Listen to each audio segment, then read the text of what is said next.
Maswerteng umaga po mga ka-STL. Narito na pong resulta ng STL Bulacan para sa araw na to. First draw, February 2, 2026, araw ng Lunes. Naway ang mga natayaan nyo pong mga numero kanina ay manalo nawa ngayong umagang ito, 11 AM. Kaya kunin nyo na pong inyong mga ticket.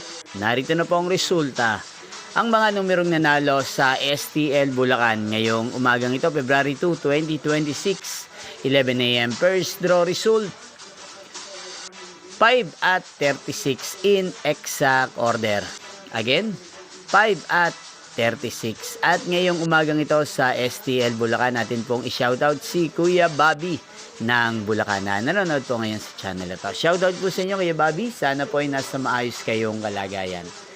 At sa lahat po ng mga taga Bulacan, shoutout po sa inyong lahat. Inyo pong napanood ang resulta ng STL Bulacan. Magkita-kita pong muli tayo mamayang 4 PM. Thank you for watching.